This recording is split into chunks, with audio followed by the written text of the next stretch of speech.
आज आपण पाहणार आहोत ते गौतम बुद्ध यांची शिकवण किंवा त्यांचं तत्वज्ञान.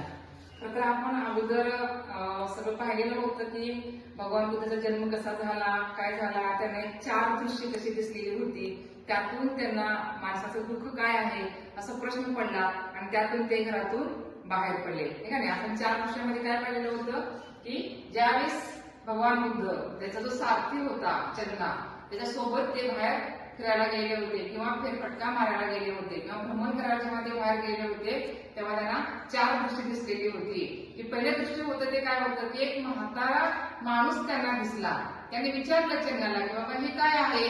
त्यांनी काय सांगितलं की हे एक म्हातारा माणूस आहे आणि प्रत्येक व्यक्ती हा एक दिवस असाच म्हातारा होतो. त्यांना खूप वाईट वाटलं की बाबा अशा पद्धतीने प्रत्येक व्यक्ती होत असेल तर मी किंवा आमचे पिताश्री किंवा सगळेच माणसं असे जर वृद्ध होत असतील तर याला नेमकं काय कारण आहे. तिथून ते पुढे गेल्यानंतर त्यांना काय दिसलं दुसरं दृश्य की एक माणूस हा आजारी पडलेला होता आणि तो झाडाखाली विवळत होता.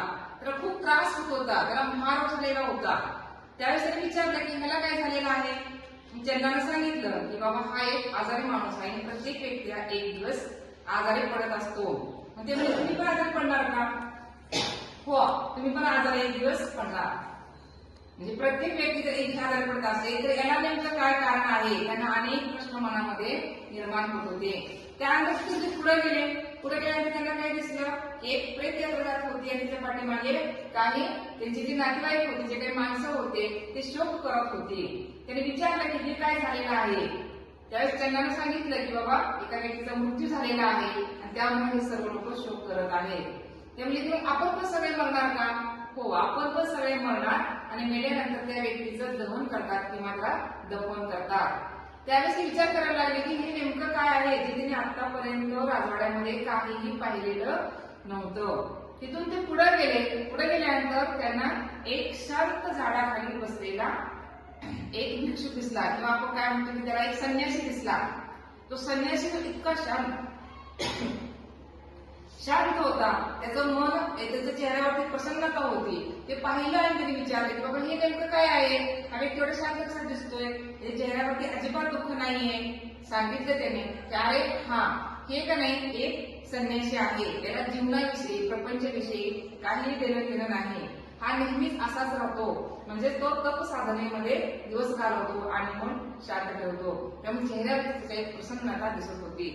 हे सर्व पाहिल्यानंतर भगवान बुद्धांच्या मनामध्ये विचार यायला लागले की मनुष्य प्राणी दुःखी काय आहे, का तो दुःखी आहे, काय नेमकं झालेलं आहे, कशामुळे मनुष्य दुःखी होतो, नेमकं याच्या पाठीमागे कारण काय आहे, आपण नेमकं कोण आहोत, काय करायला पाहिजे आणि संपूर्ण मनुष्य प्राण्यांना सुखी कसं ठेवता येईल, त्या दुःखापासून मुक्तता कशी मिळवता येईल, असे अनेक प्रश्न त्यांच्या मनामध्ये निर्माण होत होते. म्हणून त्यांनी काय केलं, एक दिवस सर्व घर दार संसार म्हणजेच पत्नी यशोदा, मुलगा राघव, संपूर्ण राजपाट सर्व काही सोडले आणि ते जंगलामध्ये निघून गेले. त्यांना खरं ज्ञान मिळवायचं होतं, त्यांना समजून घ्यायचं होतं की मनुष्य प्राणी हा दुःखी का होतो. तर त्याच्यामधून ज्यावेळेस त्यांनी 5-6 वर्ष तपश्चर्या केली त्यावेळेस त्यांनी ज्ञान जे मिळालं होतं त्या ज्ञानाची शिकवण आहे. त्यांनी मनुष्य प्राण्यांना सुखी ठेवण्यासाठी काही शिकवण दिलेली आहे किंवा त्यांनी ज्ञान दिलेलं आहे, तत्वज्ञान सांगितलेलं आहे की मनुष्य प्राणी जर सुखी राहायचं असेल तर तुम्हाला काय करायला लागणार आहे. 4 आर्य सत्य काय आहेत, त्यांनी सांगितलेले अष्टांग मार्ग काय आहेत, त्यांनी सांगितलेली पंचशील तत्वे काय आहेत आणि त्रिरत्ने काय आहेत. त्यांच्या संपूर्ण जीवनाचं सार, त्यांच्या संपूर्ण शिकवणुकीचं सार यामध्ये त्यांनी दिलेला आहे. ते स्वतः आपण पाहिलेलं आहे. याला खूप वेळ लागतो बघायला, नाही म्हणजे याला 3-4 तास लागतात आपण जर शांत समजून घेतलं तर. पण आपण जरा हे स्पीडनं समजून घेणार आहोत किंवा संक्षिप्त समजून घेणार आहोत. त्यामध्ये पहिल्यांदा काय आहे, 4 आर्य सत्य. त्यामध्ये पहिलं जे आर्य सत्य आहे, आर्य म्हणजे काय सांगितलं, श्रेष्ठ, श्रेष्ठ किंवा उच्च. ठीक आहे, उच्च सांगितलं, श्रेष्ठ किंवा उच्च. दुःख सांगितलं की पहिलं आर्य सत्य काय, दुःख कशामुळे होतं. एक तर वृद्ध व्यक्ती असेल तर, तो मृत्यू पावला असेल तर, किंवा त्याला कुठला रोग झाला असेल तर, किंवा वियोग म्हणजे एखाद्या आपल्या चांगल्या प्रिय व्यक्तीचा वियोग झाला असेल तर, किंवा महापूर आला तर सगळं काही नष्ट होतं, सगळ्यांची घरे वाहून जातात, किंवा सगळं आर्थिक सगळं काही नुकसान होतं. त्यामुळे माणसाला काय होतं, दुःख होतं. आणि कोरोनामध्ये सर्वच माणसं दुःखी होते. लॉकडाऊनमध्ये आपण दुःखी होतो का नाही सगळे. त्यामुळे काय होतं, दुःख हे अनेक कारणामुळे निर्माण होत असतं. आता दुःख समुदाय सांगितलेलं आहे. दुःख समुदाय म्हणजे काय, तर माणूस हा दुःखाचा असा संचय करून ठेवतो. हे म्हणतो दुःख माझ्याजवळ हे सगळं. तृष्णा, लोभ, विषयभोग किंवा याचं मूळ कारण आहे. विषयभोग म्हणजे काय, इंद्रिय सुख पाहिजे असतं प्रत्येकाला. म्हणजे आपण काय म्हणतो की माणसाला चांगलं चांगलं असं वाटतं, आपल्याला चांगलं बघायला असं वाटतं, चांगलं खायला असं वाटतं, चांगले कपडे घालायला असावे वाटतात. म्हणजे प्रत्येक गोष्ट माणसाला चांगली असावी वाटते. पण त्यासाठी माणसाला चुकीचा मार्ग वापरत असेल तर त्याला काय म्हणतो आपण, विषय उपभोग म्हणतो. त्याचं मूळ कारणच आहे तसं की जर माणूस लोभी असेल किंवा त्याला तृष्णा म्हणजे लालसा असेल एखाद्या गोष्टीचं, लालच असेल एखाद्या गोष्टीचं, तर काय होतं, दुःख समुदाय म्हणजे दुःख त्याच्याजवळ संचय करून बसत असतं. तर हे त्याचं मूळ कारण आहे असं भगवान बुद्धाने सांगितलेलं आहे. आता दुःख निरोध, निरोध म्हणजे काय, नष्ट करणे. निरोध म्हणजे काय, नष्ट करणे. ते सांगितलं की दुःख नष्ट करायचं असेल तर तृष्णेचा किंवा इच्छेचा तुम्हाला त्याग करावा लागणार आहे.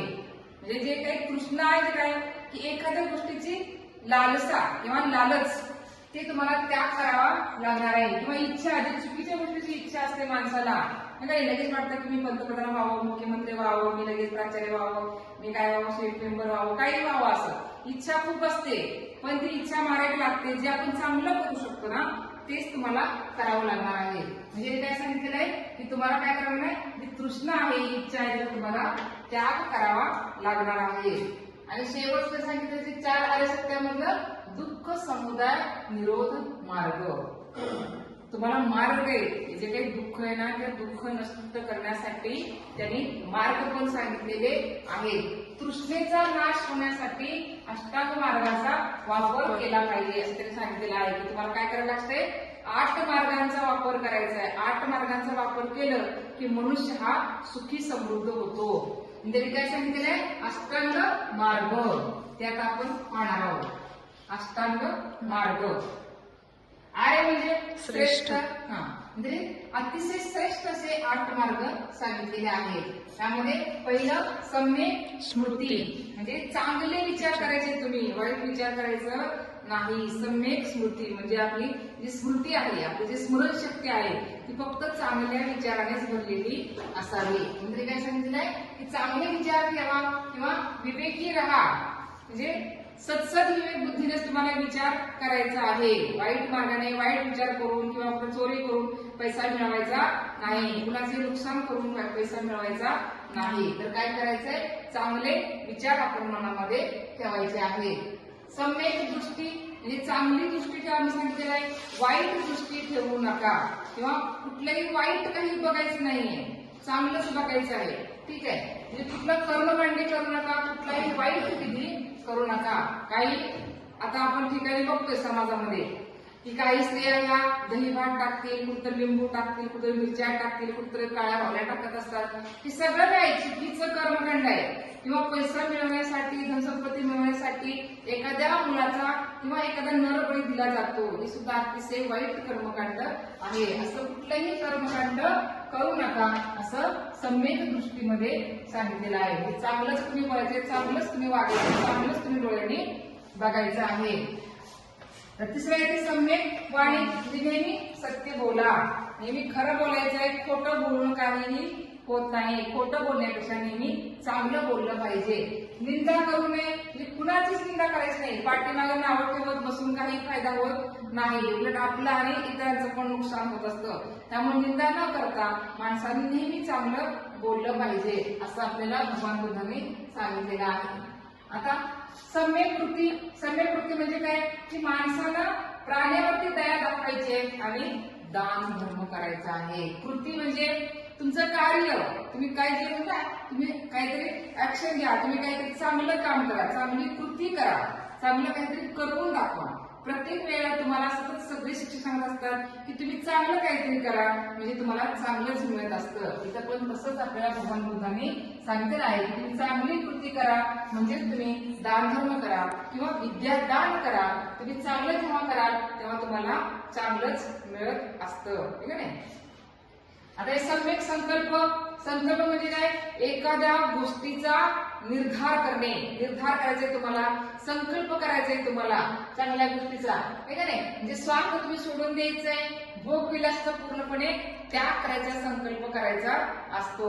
बऱ्याच वेळेला जेव्हा 1 जानेवारी तारीख येत असते तेव्हा सगळे मुलं म्हणणार की मी लवकर 4ला उठून अभ्यास करत बसणार आहे, असा संकल्प तुम्ही चांगला केलेला असतो. पण एक 4 दिवस कराराने परत तुम्ही विसरून जाता. असं न करता तो निर्धार आणि संकल्प हा चांगलाच करायचा आहे, चांगल्या गोष्टीसाठी तुम्हाला संकल्प करायचा आहे, ठीक आहे. आता सम्यक आजीव, आजीव म्हणजे काय? तर उपजीविका. जे काही तुम्ही उपजीविका असते तुमची, ती उपजीविका चांगल्या मार्गाचीच असली पाहिजे. कुठेतरी चोरी करून पैसे आणून घर चालवायचं नाही किंवा कुठे दरोडे घालायचे नाही, कुणाचं तर नुकसान करून कुणाला तर मारून कधीही कुणाचंही भलं होत नाही. त्यामुळे जे काही तुम्ही उपजीविका करता ती चांगल्या आणि योग्य मार्गानेच तुम्ही उपजीविका केली पाहिजे, ठीक आहे. तर 7वा आहे ते सम्यक व्यायाम. व्यायाम म्हणजे काय? प्रयत्न करायचा तुम्हाला, चांगली मानसिकता ठेवण्यासाठी प्रयत्न करायचा आहे, चांगलं स्वास्थ्य आणि शरीर ठेवण्यासाठी प्रयत्न करायचा आहे आणि आध्यात्मिक उन्नती करायची आहे. बघा, सम्यक व्यायाम म्हणजे तुम्ही प्रयत्न करा सगळ्या गोष्टींसाठी. तुमचं शरीर चांगलं राहिलं पाहिजे, मानसिक स्वास्थ्य चांगलं राहिलं पाहिजे आणि आध्यात्मिक ज्ञान तुमचं चांगलं असलं पाहिजे. यासाठी तुम्ही सतत काय करायचंय? प्रयत्न करायचे आहेत. शेवटचं आहे ते सम्यक समाधी. इथं एकाग्रतेने ध्यान साधना करावी. तुमचं कॉन्सन्ट्रेशन बऱ्याच वेळेला होत नाही. बऱ्याच विद्यार्थी सांगत असतात की आमचा अभ्यास होत नाही. काय करायला पाहिजे मॅडम? तर काय करायचंय? शांत एकाग्रतेने बसायचंय, थोडं ध्यान करायचंय आणि त्यानंतर अभ्यास करायचाय. तुमचं कॉन्सन्ट्रेशन होत असतं. सगळे वाईट विचार मनामध्ये काढून टाकायचे, चांगले विचार मनामध्ये ठेवायचे आणि सम्यक समाधी म्हणजे चांगली समाधी ध्यान धारणा करायची, मग आपलं कॉन्सन्ट्रेशन चांगलं होत असतं. हे झाले काय? अष्टांग मार्ग. आता आपण पाहणार आहोत त्यांचे पंचशील तत्वे. म्हणजे इथं गौतम बुद्धांनी शिकवणीमध्ये पंचशील तत्वे सुद्धा सांगितलेली आहेत. पंचशील तत्वेमध्ये पहिलं आहे ते सत्य. माणसाला नेहमी सत्य बोलावे. बघा, माणसाला नेहमी काय करायचंय? सत्य बोलायचंय, खोटं बोलायचं नाही. दुसरं काय सांगितलेलं आहे? अहिंसा.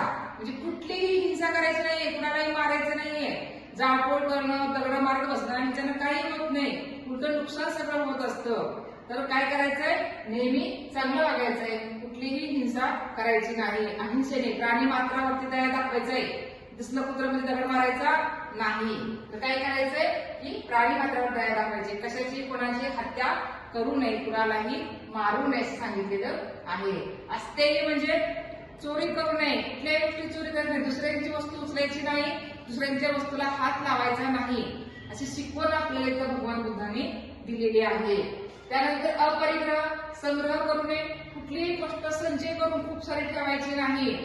कोट्यावधी रुपये काही लोक ठेवतात जवळ, काय उपयोग आहे? त्यापेक्षा समाजासाठी त्याचा उपयोग तुम्हाला करता आला पाहिजे. त्यानंतर शेवटचं ते ब्रह्मचर्य म्हणजे चारित्र्य शुद्ध ठेवायचंय. चारित्र्यावरती कुठलाही डाग लागू द्यायचा नाही. चारित्र्य शुद्ध असलं की समाजामध्ये आदर मान सन्मान आपल्याला मिळतो. म्हणून चारित्र्य शुद्ध ठेवायचं आणि सत्सद विवेक बुद्धीने वागण्यासाठी सिद्ध सांगितलेलं आहे. लक्षात ठेवा, पंचशील तत्वे सत्य, अहिंसा, अस्तेय, अपरिग्रह आणि ब्रह्मचर्य.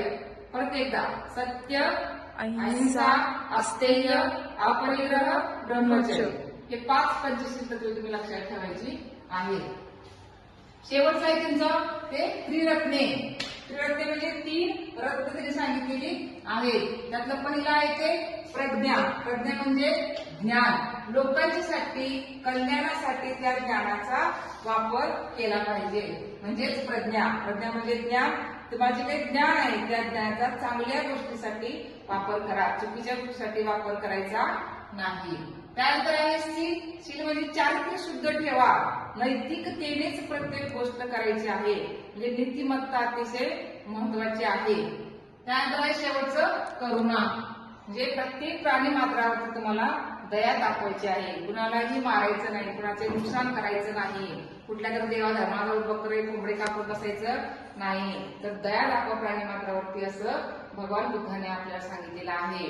तर आपल्याला त्यांनी जे शिकवण दिलेली आहे ती 4 आर्य सत्य, आर्य अष्टांग मार्ग, पंचशील तत्वे आणि त्रिरत्ने हे अतिशय महत्वाचे सगळे जे काही पॉइंट आहेत ते तुम्ही लक्षात ठेवायचे आहेत. हे अतिशय महत्वाचा असा तुम्हाला प्रश्न आहे.